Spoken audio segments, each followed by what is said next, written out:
Puji Tuhan, kita sudah sampai pada 1 Korintus 11. Beberapa pasal kita telah baca pada pagi hari ini bagaimana Israel menjadi sebuah peringatan, pelajarannya, pengalamannya, dan apa yang menjadi contoh kehidupannya berguna bagi kita yang hidup di akhir zaman. Jadi identik dengan kata lain, pengalaman Israel di padang gurun, kitab Keluaran berarti sampai hari ini menjadi sebuah penjabaran antara apa yang dicontohkan dengan orang-orang Israel, satu kehidupan yang unik, tetapi sekaligus yang menunjukkan betapa orang-orang Israel merupakan contoh bagi kita. Model Israel itu model kita. Melihat keadaan-keadaan yang terjadi, baik ketegaran tengkuknya, baik kekerasan hatinya, pemberontakannya, masalah yang menjadi penyebab mereka kehilangan Allah. Itu merupakan contoh bagi kita.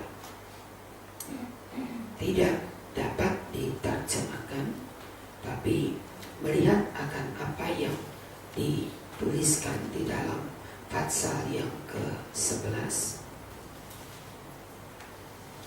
maka kita bisa melihat ada persamaan yang dituliskan di dalam 1 Korintus pasal 11 tentang perjamuan kudus.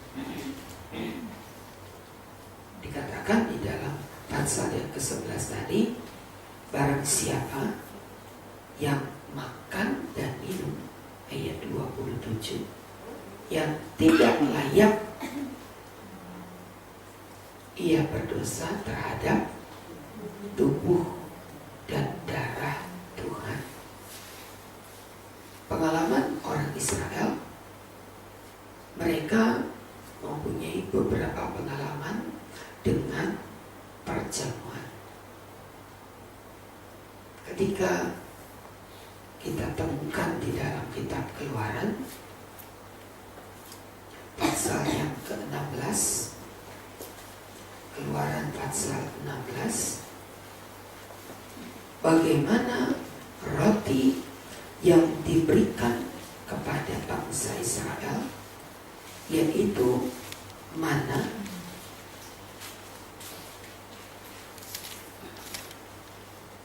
mereka dihidupi selama 40 tahun.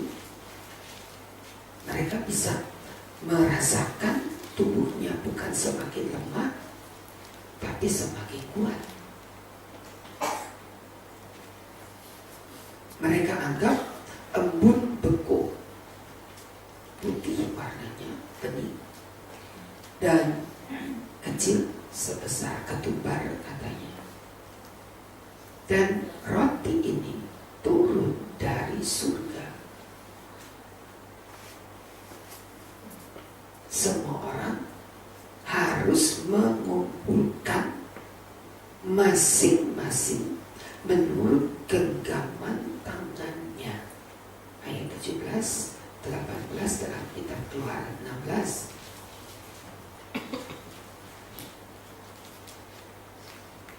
Mereka harus tahu bagaimana menyimpan roti itu, bagaimana mereka harus makan roti itu. Roti itu, mana itu, tidak dapat disimpan sampai hari besok. Kalau disimpan, maka akan mengeluarkan ulat. Kalau kita sebut dengan belatu. Dari roti yang disebut mana itu. Mereka berkata, kita simpan aja, daripada besok kita mesti pergi cari lagi, kita simpan aja. Mereka buka, keesokan harinya mana itu telah berulat, ayat 20, dan berbau busuk. Tetapi kalau dikatakan hari Sabat, ayat 22, kamu harus memungut roti itu 2 kali lipat. Ada roti yang turun dari surga, Yohanes 6, perjamuan kudus, yang harus kita makan untuk menjadi sebuah persekutuan antara kita dengan Allah. Menjadi sebuah persekutuan. Barang siapa yang makan roti ini dan minum darah ini, kita boleh baca Yohanes pasal 6. Yohanes 6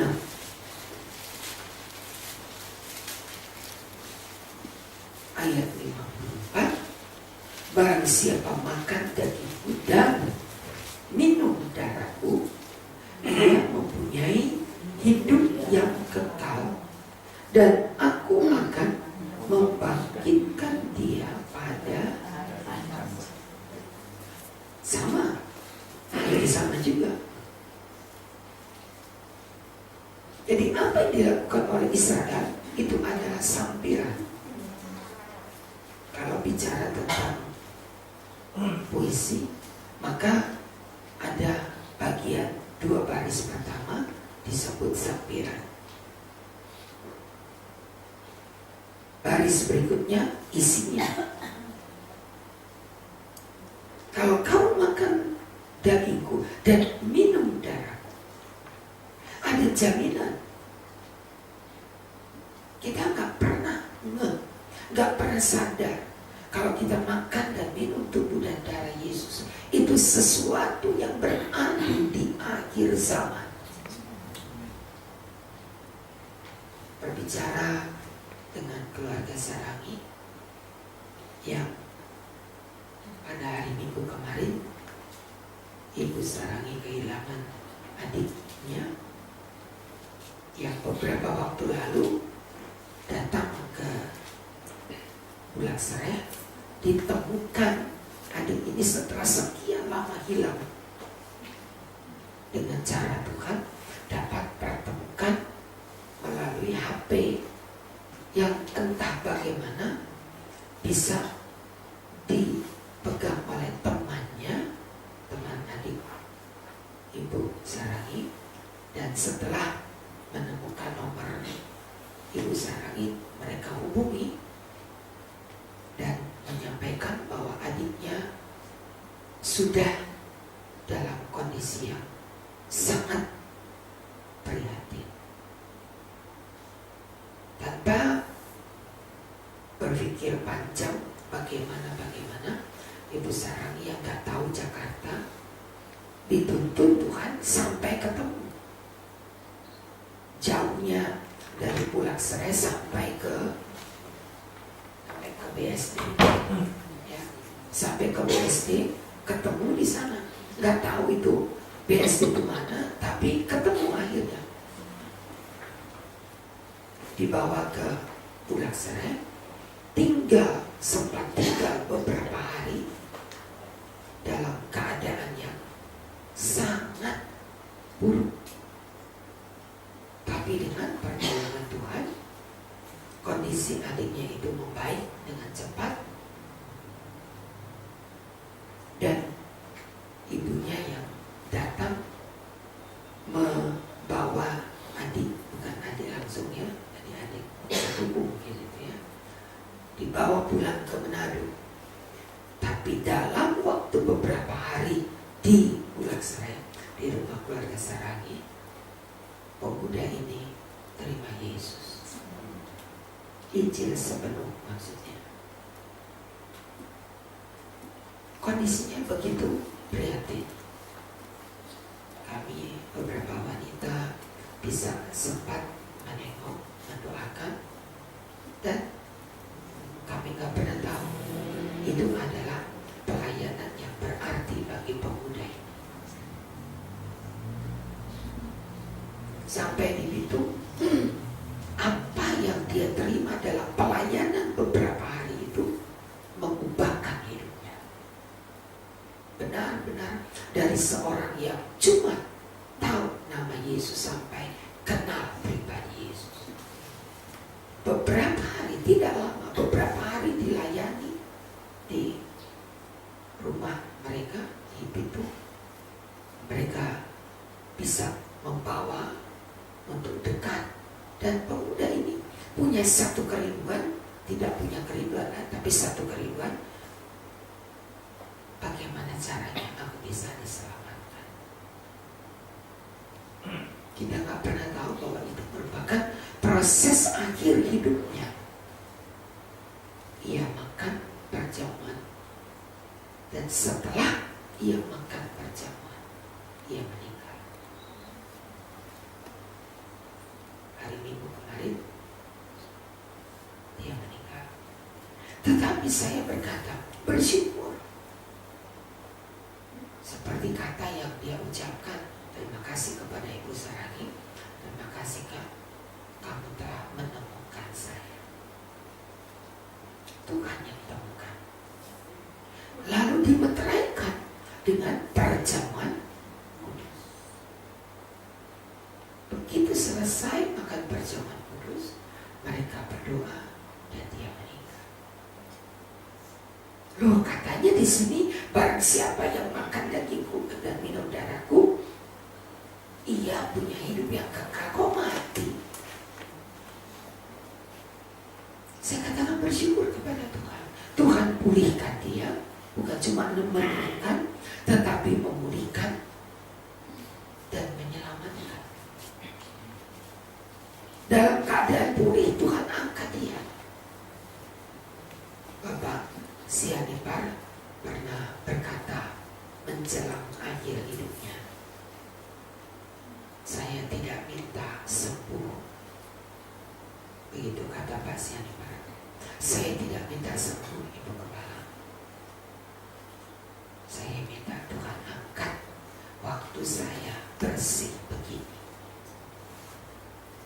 Dia sangat sadar dia tidak bisa pertahankan kondisi baiknya. Kalau dia sudah kembali ini di rumah sakit, kalau dia sudah kembali pulang, berkumpul lagi dengan teman-temannya, lalu Tuhan angkat dia, selamat atau enggak selamat? Dalam keadaan kembali lagi, sudah sembuh, sudah dipulihkan, balik lagi, ketika pulang ketemu teman-temannya, ditarik lagi. Tapi kalau jam kehidupan itu berakhir, kira-kira Bapak Sianipar selamat atau enggak itu? Jangan. Saya tidak minta sembuh, tapi saya minta Tuhan ambil saya dalam keadaan saya bersih. Ada meterai yang menjamin sampai akhir zaman. Ayat 54. Ada meterai. Berlaku dengan kata lain, baik dari kitab Keluaran sampai kitab Yohanes, berlaku hukumnya. Barang siapa makan dagingku dan minum darahku, selamat. Peristiwanya jauh di kitab Keluaran pasal 11, 12, 13. Kamu makan, nenek moyangmu makan dan minum, lalu mereka mati. Tapi kalau kamu makan roti di akhir zaman, yang adalah roti yang turun dari surga, ayat yang ke-50, dan kita sebut dengan perjamuan kudus. Ada jaminan di akhir zaman, jaminan di akhir zaman. Sebab ayat 55, dagingku adalah benih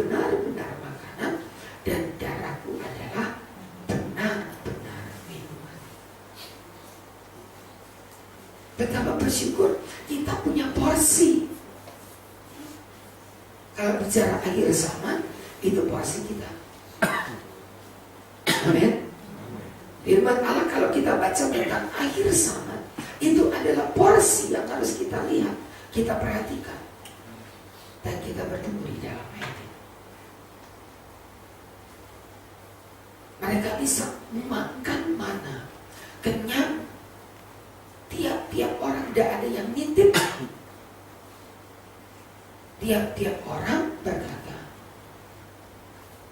ambil semampu tanganmu mengambil. Ambil roti ini. Gak usah lihat yang lain, ambil roti segenggam.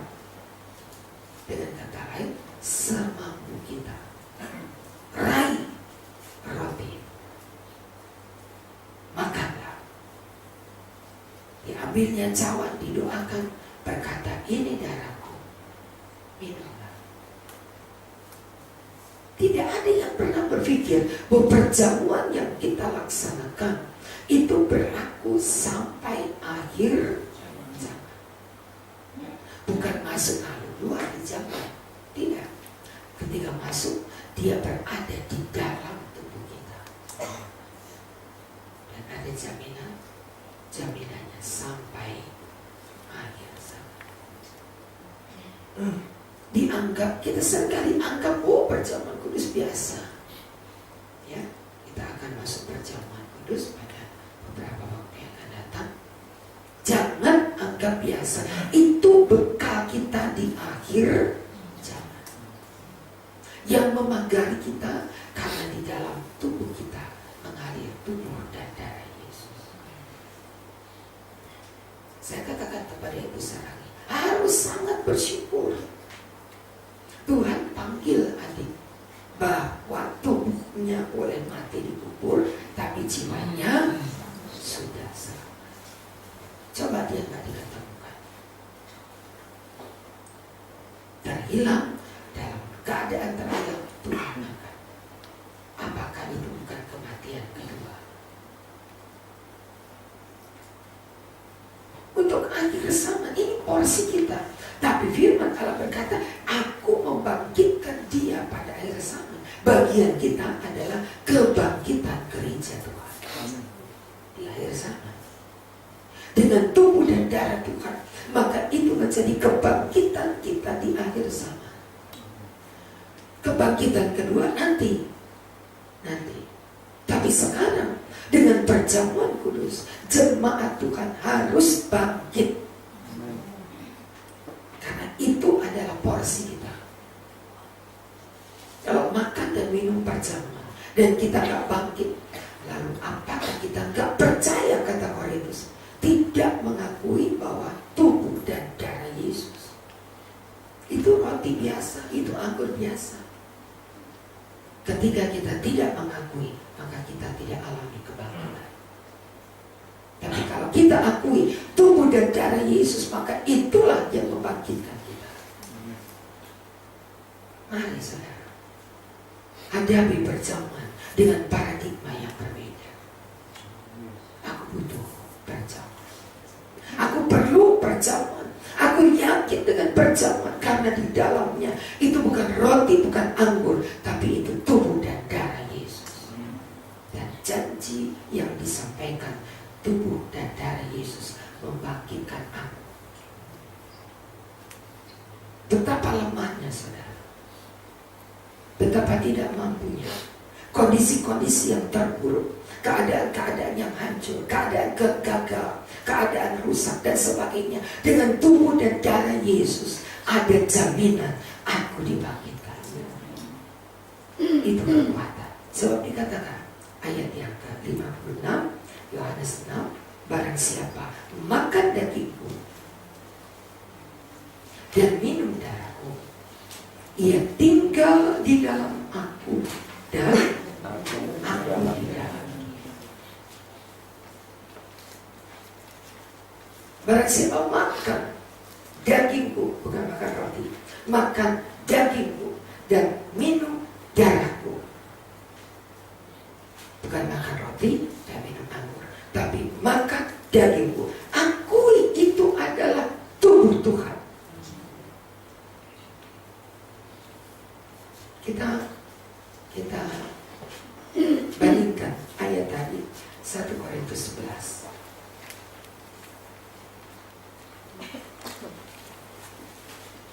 Ayat 29.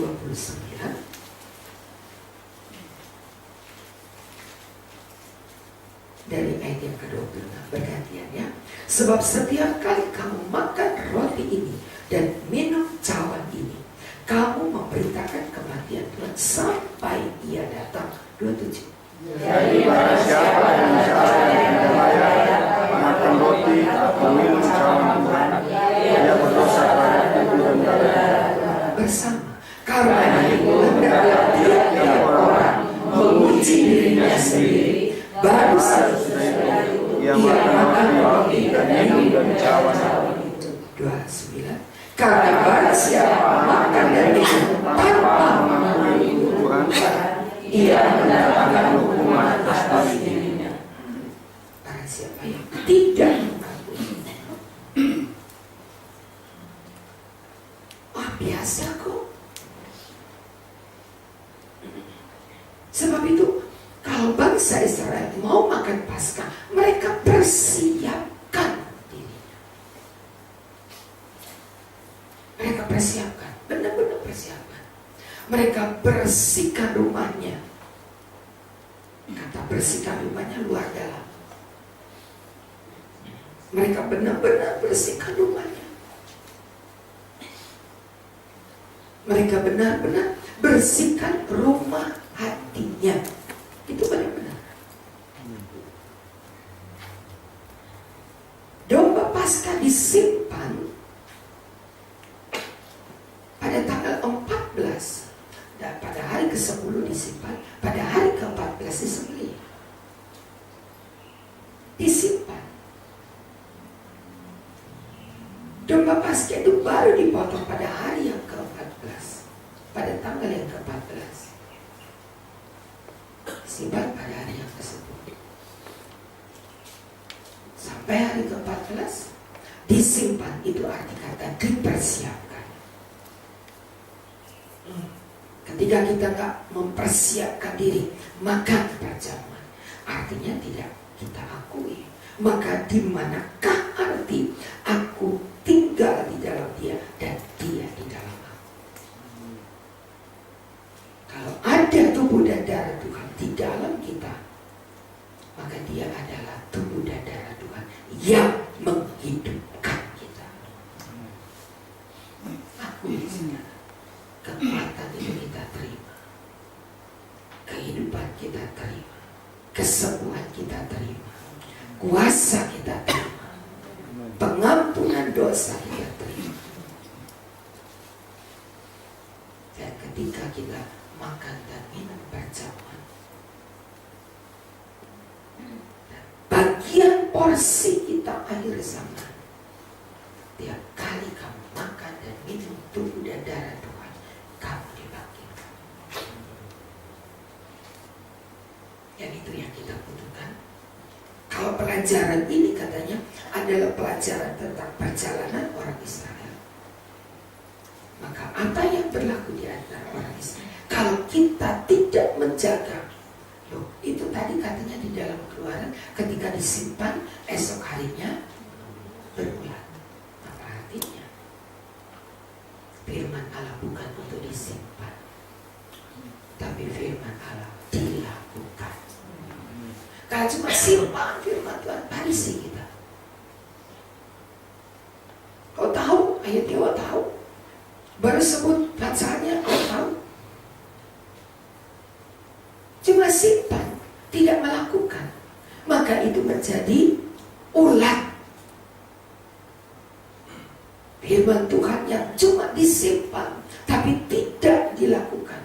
Tahu, tapi tidak melakukan, maka itu berdosa lagi.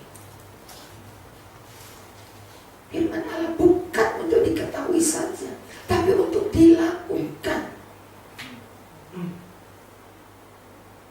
Pada hari yang ke-7, pada hari menjelang kedatangan Yesus, maka firman itu disimpan. Roti itu disimpan pada hari yang tidak ada lagi, turun pada hari yang ketujuh. Tidak ada lagi. Satu hari firman Allah tidak lagi. Tidak lagi kita dengar. Tapi kita sudah simpan di dalam hati. Firman itu akan menghidupkan kita. Pada hari yang ketujuh kamu gak akan lagi mencari. Karena tidak ada lagi firman. Kamu pergi dari ujung ke ujung katanya. Kamu akan cari firman Allah. Tapi tidak ada firman. Amos pasal yang ke-9. Tidak kamu temukan firman. Pegang sekarang. Bukan untuk disimpan, tapi dilakukan. Dan ketika firman itu kita lakukan, itulah yang menghidupkan kita.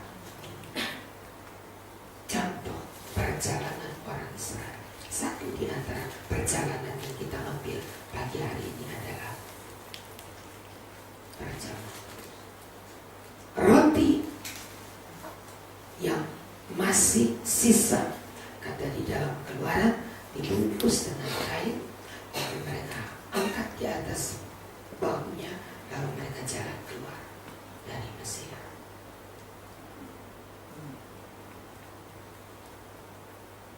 Kita angkat di atas bahu, kita bertanggung jawab akan firman Allah yang kita ucapkan, yang kita sampaikan, yang kita beritakan.